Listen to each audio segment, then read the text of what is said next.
Guys, स्वागत है मेरे चैनल एक्सप्लेन बॉय पर। अगर आप नए आए हैं तो वीडियो को लाइक कीजिए और चैनल को सब्सक्राइब कर दीजिए। चलिए शुरू करते हैं। पिछले एपिसोड में हमने देखा था टियानगांग यूफू के ऊपर अटैक कर देता है।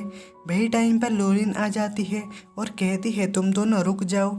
उसके बाद वो दोनों फाइट करना रोक देते हैं। उसके बाद लोलिन टियानगांग को दूर फेंक देता है। टियानगांग मन में कहता है इतनी स्ट्रॉन्ग पावर, और टियानगांग दूर जा गिरता है। उसके बाद लोलिन यूफू को देखने लगती है। यूफू हंसते हुए फैटी को कहता है फैटी एक असली आदमी अपना बदला लेता है, भले ही इसमें 10 साल क्यों ना लग जाए। यूफू की बात सुनकर फैटी कुछ समझ नहीं पाता। यूफू का कहने का यह मतलब था कि एक जेंटलमैन को पेशेंस रखना चाहिए और बदला लेने के लिए सही समय की वेट करनी चाहिए। उसके बाद टियानगांग मन में कहता है एक फॉर्मिंग रियलम सोड में इतनी ग्रेट जोंगयांग फैक्शन के ट्रेजर में से एक को ऑब्जर्व करने की एबिलिटी से ये ट्रेजर मेरा होना चाहिए। एक बंदा कहता है एक फॉर्मिंग रियलम कल्टीवेटर की पीक स्ट्रेंथ, और एक लड़की कहती है मुझे मत बताओ कि वो भी यूनाई यूनिवर्सिटी से बिलोंग करता है। टियानगांग यूनाई यूनिवर्सिटी के सेकेंड ईयर स्टूडेंट है। वो पहले ही 1 साल पहले क्यूआरएलएम में पहुंच चुका है। इस ईयर यूनाई यूनिवर्सिटी को हैंडल करना और भी कठिन होगा। उसके बाद उसकी जमीन में एक गड्ढा खोदने लगता है। उसकी को गड्ढा खोदते देख फैटी उसकी को कहता है उसकी तुम क्या कर रहे हो। उसकी फैटी की बिना बात सुने ही गड्ढा खोदे जा रहा होता है। फैटी उसको जाकर ऊपर टेक लेता है। उसके बाद लोलिन कहता है तुमने अभी अभी फॉर्मिंग रियलम में कदम रखा है, फिर भी तुम इस टियानगांग के साथ लड़ रहे हो जो बहुत पहले ही फॉर्मिंग रियलम को पहुंच चुका है। क्या तुम मरने के लिए इतने उत्सुक हो? इसके अलावा तुमको अभी भी कल्टीवेटर एक्सचेंज में पार्टिसिपेट करने की ज़रूरत है। यूफू को उसकी बात से कोई फर्क नहीं पड़ रहा होता है। उसके बाद टियानगांग अपनी एनर्जी को रिलीज करते हुए कहता है यूफू और वो मेरा है, मुझे उसे वापस दे दो कमीने।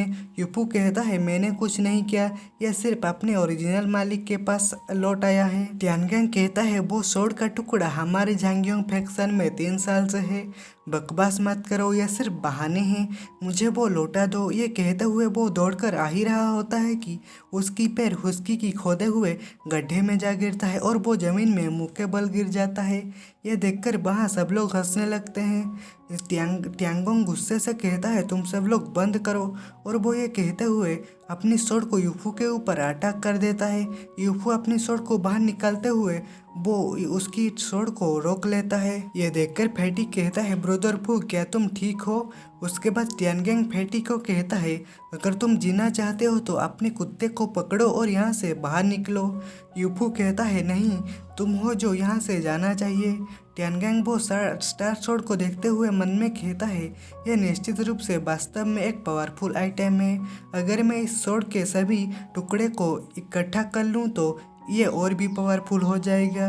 मुझे उससे वो स्वॉर्ड वापस पाने की ज़रूरत है। उसके बाद लोलिन चिल्लाकर कहती है एक दूसरे के प्रति अपनी नाराजगी दूर करो और लड़ाई झगड़ा करना बंद करो। और वो चिल्लाकर कहता है सी कॉलेज के स्टूडेंट को तुम पर हंसने मत दो। उसके बाद सी कॉलेज के एक बंदा हंसते हुए कहता है ये वास्तव में मायने नहीं रखता, और एक लड़की कहती है इंटरनल कंपटीशन अधिक इम्पोर्टेंट है, यह केवल एक एक्सचेंज कंपटीशन है वहाँ। और एक लड़की आकर कहती है उनके इंटरनल फाइट मुझे उम्मीद नहीं थी। वही लड़की कहती है तो ऐसा लगता है कि वो टियानगांग इतना स्ट्रॉन्ग नहीं था। और एक लड़का कहता है तो वो कौन है? वो लड़की कहती है मैंने सुना है कि वो एक फर्स्ट ईयर का स्टूडेंट है और वो टियानगांग से अधिक पावरफुल है, वो खतरनाक है। और वो बंदा कहता है मुझे ऐसा लगता है कि वो आदमी अपनी पूरी ताकत का यूज नहीं कर रहा है। उसके बाद हम देखते हैं यूफू के ऊपर टियानगांग अटैक कर देता है। यूफू उसकी अटैक को डिफ्लेक्ट करते हुए टियानगांग के ऊपर अटैक करता है, लेकिन टियानगांग यूफू की अटैक को डच कर लेता है और वो तेजी से यूफू की हाथ में एक किक मारता है और उसकी हाथ से स्टार स्वॉर्ड को ले लेता है। यह देख सभी हैरान हुए होते हैं। टियानगांग वो स्टार स्वॉर्ड को पकड़ते हुए कहता है ये आइटम मेरी है, इस आइटम के बिना तुम सिर्फ एक कूड़ेदान का एक टुकड़ा हो। उसके बाद यूफू अपनी हाथ से एनर्जी रिलीज करता है और वो तेजी से जाकर टियानगांग के पेट में एक मुक्का मारता है। टियानगेंग पीछे धकेला जाता है। उसके बाद टियानगेंग स्टार स्वॉर्ड को देखते हुए कहता है, स्वॉर्ड क्यों आई? खैर कोई बात नहीं, खजाना मेरे हाथ में है। उसके बाद धीरे धीरे स्टार स्वॉर्ड गायब होने लगता है और यूफू के पास चला आता है। यूफू कहता है, ये मेरे बॉडी में हर समय स्टोर होकर रहता है, तो कोई मुझे इससे दूर नहीं ले जा सकता। यह देखकर सी कॉलेज के एक स्टूडेंट कहता है कि अब वो वास्तव में फर्स्ट ईयर का स्टूडेंट है। और वो एक लड़की कहती है 2 महीने पहले उसकी लव लाइफ में कुछ समस्या आने के कारण टियानहाओ को पीटा था और उसको हॉस्पिटल भेजा था। वो लड़का कहता है, क्या वो टियानहाओ टियानगेंग का ब्रदर नहीं है? तो क्या यूफू एक सिर्फ सामान्य इंसान है? वो लड़की कहती है, इन शॉर्ट उसने या तो 2 महीने तक कड़ी मेहनत की और कल्टीवेशन की, या तो हमेशा ये पावरफुल रहा है, लेकिन हो सकता है कि उसने इसे एक सीक्रेट रखा हो। उसके बाद यूफू अपने स्टार स्वॉर्ड से टियानगेंग के ऊपर अटैक कर देता है। टियानगेंग मन में कहता है, यह ठीक नहीं। उसके बाद वहाँ एक बड़ा सा ब्लास्ट होता है। लोलिन कहती है, ऐसी एक स्ट्रॉन्ग स्वॉर्ड क्यों आई? क्या वो सिर्फ फॉर्मिंग रियलम में अभी नहीं आया है? तो वो कैसे मिस्टीरियस रियलम के कल्टीवेटर को इतनी आसानी से कैसे हरा सकता है? उसके बाद लोलिन कुछ देखता है और वो मन में कहता है, ये टियानगेंग मन में कहता है, ये कमीना इतना पावरफुल कैसे हो सकता है? उसके बाद यूफू अपनी सीक्रेट टेक्निक को यूज करता है। यह देख टियानगेंग मन में कहता है, लगता है कि यूफू कुछ सीक्रेट टेक्निक यूज कर रहा है। उसके बाद टियानगेंग वहाँ से जाते हुए कहता है, यूफू मैं तुम्हारे खिलाफ ये शिकायत हमेशा के लिए रखूँगा। मैं निश्चित रूप से एक ना एक दिन अपना बदला लूँगा। उसके बाद फेटी यूफू के पास आकर कहता है, ब्रदर यूफू तुमने उसे कैसे हराया? तुम इतने शक्तिशाली कब बने? वहाँ एक आदमी आकर कहता है, हालांकि तुम्हारे पास ग्रेट टैलेंट और स्किल है, तुम अपने आइटम पर बहुत अधिक भरोसा करते हो। उसके बाद यूफू वो आदमी को कहता है, क्या तुम परेशानी की तलाश में हो? वो बंदा कहता है, मेरे दोस्त यूनिवर्सिटी के बीच कल्टीवेटर एक्सचेंज को कंपटीशन के दौरान फाइट हमेशा हुई है, हम मुसीबत की तलाश नहीं कर रहे हैं। यूफू कहता है, वो टियानगेंग मुझसे फाइट करने के बाद यहाँ से भाग गया, तो मैं उसकी जगह पर फाइट करूँगा। मेरे पहला ओपोनेंट कौन बनना चाहता है? वही बंदा कहता है, बच्चे सिर्फ इसलिए कि तुम्हारे पास वो आइटम है, यह मत सोचो कि तुम इनविंसिबल हो।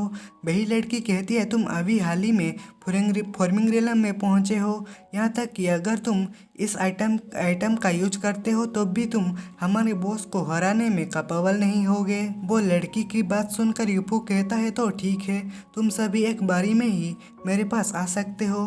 मैं बात करने में अपनी टाइम बर्बाद नहीं करना चाहता हूँ। यूफू की बात सुनकर वो बंदा कहता है, बहुत घमंडी मत बनो कमीने, मैं ये सुनिश्चित करने जा रहा हूँ कि तुम इस पावरफुल होने की नाटक करने का पछतावा होगा।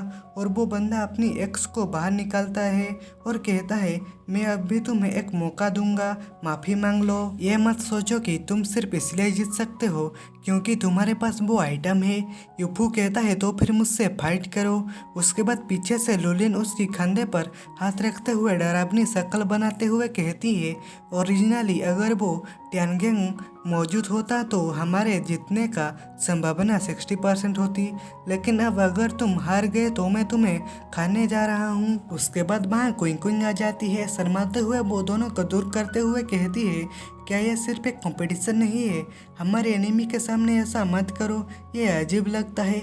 उसके बाद वही बंदा कहता है, नहीं, ये बिल्कुल भी नहीं। क्विंग गुस्से से कहती है, गैंगस्टर का एक झुंड जो नहीं जानता कि कब छोड़ना है, मुझे तुमको ठीक से ग्रीड करने दो। उसके बाद वहाँ क्विंग आ जाती है। शर्माते हुए वो दोनों को दूर करते हुए कहती है, क्या यह सिर्फ एक कंपटीशन नहीं है? हमारे एनिमी के सामने ऐसा मत करो, ये अजीब लगता है। उसके बाद वही बंदा कहता है, नहीं, ये बिल्कुल भी नहीं। क्विंग गुस्से से कहती है, गैंगस्टर का एक झुंड जो नहीं जानता कि कब छोड़ना है, मुझे तुमको ठीक से ग्रीड करने दो। वो बंदा कहता है, क्या तुम मुझसे जेलस हो?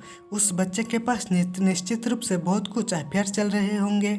क्विंग गुस्से से कहती है, तुमको लगता है कि तुम मुझसे बच सकते हो? और वो बंदे के ऊपर अटैक करते हुए कहता है, जेलस तुम कमीने।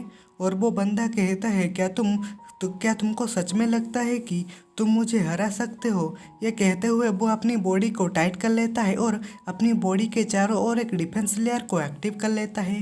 क्विंग क्विंग उसके ऊपर अटैक करता है, लेकिन उसकी अटैक कुछ भी फर्क नहीं पड़ता वो बंदे के ऊपर।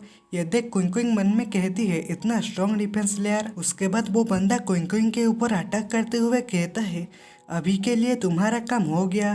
क्विंग क्विंग मन में कहती है, डॉज करने में बहुत देर हो चुकी है। उसके बाद वो बंदा क्विंग क्विंग के ऊपर अटैक करता है, वहाँ धूल धूल हो जाता है।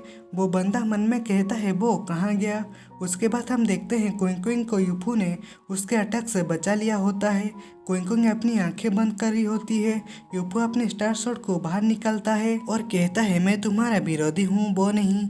क्विंग क्विंग यूफू को देख शौक हो जाती है और उसकी नाम लेती है और वो बंदा कहता है, तुम अंत में आ गए हो।